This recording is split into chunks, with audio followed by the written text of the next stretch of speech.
जी हाँ, तो दिल्ली में एमसीडी चुनाव को लेकर घमासान है और इस घमासान की तस्वीर और वहां की हर खबर को पहुंचाने के लिए, बताने के लिए हमारे 4 सहयोगी दिल्ली के अलग अलग हिस्सों से, अलग अलग इलाकों से हमें ज्वाइन कर रहे हैं। राम किंकर सिंह इस वक्त आनंद विहार से हमें नजर आ रहे हैं। मंडी हाउस से श्रेया चटर्जी बनी हुई है, अरविंद ओझा की भी मौजूदगी है। दिल्ली में अमित भारद्वाज भी मौजूद हैं, सेंट्रल दिल्ली में अरविंद ओझा। अरविंद, आपका पहले रुख कर लेते हैं। तो दिल्ली के दंगल को लेकर हर एक पार्टी पूरी जोर लगाकर, पूरी शक्ति के साथ उतरी हुई है, लेकिन जनता क्या कह रही है, हवा का रुख क्या कह रहा है, कितने उत्साहित जनता, किस तरह से पूरी तैयारी, बताएं आप।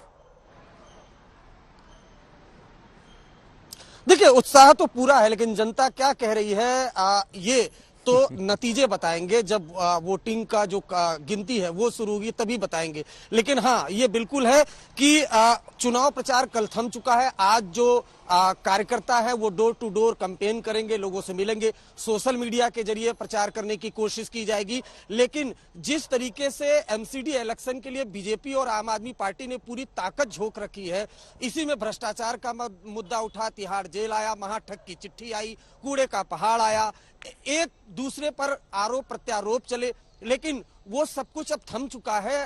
वोटिंग का काउंटडाउन शुरू हो चुका है।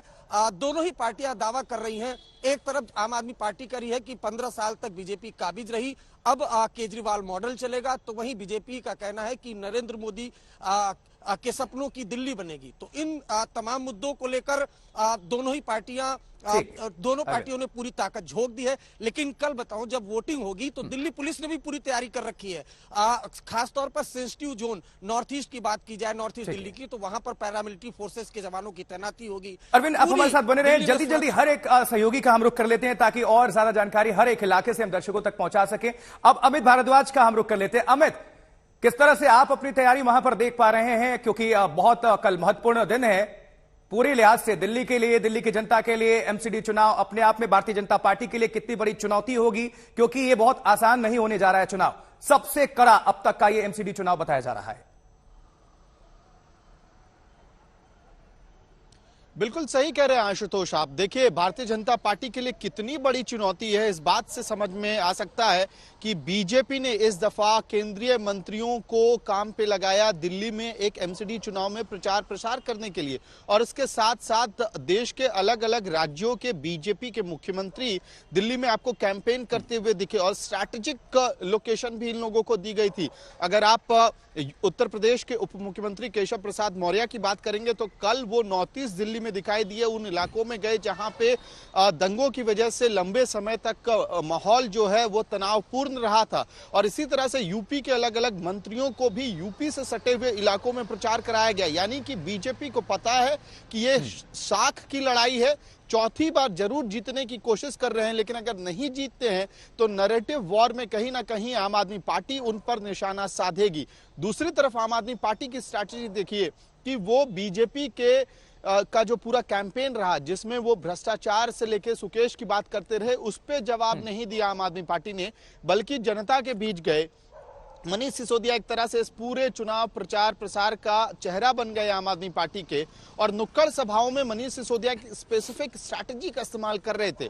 वो महिलाओं से खासकर पूछते थे कि आम आदमी पार्टी ने क्या काम किया, और फिर महिला वोटर्स जो होती थी वो गिनवाती थी। यानी कि लोगों के थ्रू ही रिमाइंड कराया जाए कि उनका ट्रैक रिकॉर्ड क्या रहा है। और नैरेटिव का भी मामला आशुतोष कि अगर आम आदमी पार्टी इस बार जीतती है तो लोकसभा के लिए भी एक रास्ता तैयार होगा आम आदमी पार्टी के। अमित, आप हमारे साथ बने रहें, और इसके पहले कि हम अपने दूसरे सहयोगियों का रुख करें, सबके अपने अपने जीत के दावे हैं। किस तरह से भारतीय जनता पार्टी दावा कर रही है और साथ ही अरविंद केजरीवाल क्या कुछ कह रहे हैं, हम जरा दर्शकों को सुनवा देते हैं दोनों की प्रतिक्रिया। जो उत्साह मैं देख रहा हूं वो उत्साह भारतीय जनता पार्टी को एक तरफा जीत दिलाने के लिए लोग आतुर हैं, और लोग इस बात का प्रयास कर रहे हैं कि ज्यादा से ज्यादा मतों के साथ भारतीय जनता पार्टी को आशीर्वाद दें और दिल्ली का एक नया इतिहास बनाएं, दिल्ली को आगे ले जाएं, और ऐसे लोग जो भ्रष्ट हैं, जो दोहरा चरित्र रखते हैं, इनको सबक सिखाएं। भारतीय जनता पार्टी इतनी बुरी तरह से बौखलाई हुई क्यों है? पहली बार 27 साल के अंदर वो इतनी बुरी तरह से बौखलाई हुई है। मैं उसका जवाब देता हूं। आप सड़क पे निकल जाइए, सड़क पे निकल के किसी से भी पूछिए आप किसको वोट देंगे, वो या तो कहेगा आम आदमी पार्टी और या कहेगा भारतीय जनता पार्टी। जो जो लोग कहते हैं भारतीय जनता पार्टी, उसके साथ 5 मिनट बात करो, वैसे ही जनरल बातचीत शुरू करो।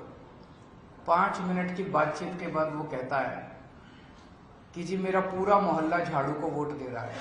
आपको जान के ताज्जुब होगा, एमसीडी की कुछ सड़कों के ऊपर हमने मोहल्ला क्लिनिक बना दिया। कोई गलत तो नहीं करा, मोहल्ला क्लिनिक बनाया, तुम्हारे भी तो बच्चों का इलाज होगा यार वहां पे, बीजेपी वालों का। आपको जान के ताज्जुब होगा, बुलडोजर भेज के हमारे 3 मोहल्ला क्लिनिक तोड़ दिए इन लोगों ने। 3 मोहल्ला क्लिनिक। किसका नुकसान हुआ? दिल्ली वालों का नुकसान हुआ। गुंडागर्दी मचा रखी है, दादागिरी मचा रखी है। हमारी सड़क पे क्यों करके आ रहे, तुम्हारे पिताजी की सड़क है, कल करके तुम्हारी थी, अब हमारी हो जाएगी। जो ये भ्रष्ट और ये आंखों में धूल झोंकने वाली ये जो आम आदमी पार्टी है, इसको लोग सबक सिखाना चाहते हैं और इसलिए भारतीय जनता पार्टी को आशीर्वाद देने के लिए आतुर हैं।